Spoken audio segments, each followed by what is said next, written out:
In today's cover story, the nationwide effort to raise the minimum wage to as high as $15 an hour stopped traffic in New York, Chicago, Detroit, and in several other cities.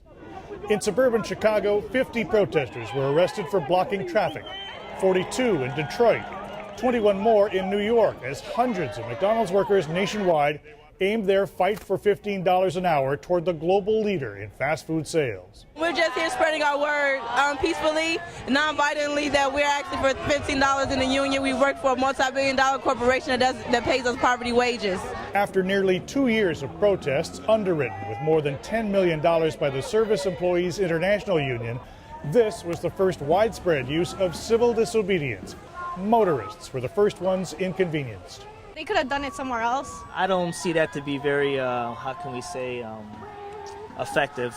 Rob Green, executive director of the National Council of Chain Restaurants, said encouraging activities that put both restaurant workers and their customers in danger of physical harm is not only irresponsible, it's disturbing.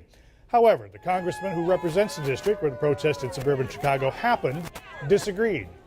You try to work at McDonald's for 40 hours a week and do 10 hours of overtime and see if you can pay the rent. This McDonald's in suburban Chicago was open during the protest. Labor specialists see a trend slowly turning toward the protesters' favor, but not yet completed.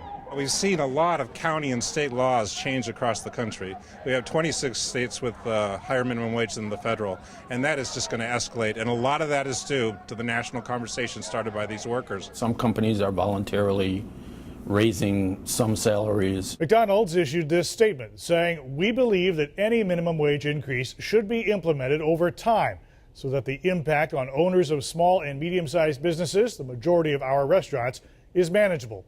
The statement went on to say that the impact of the Affordable Care Act should also be considered.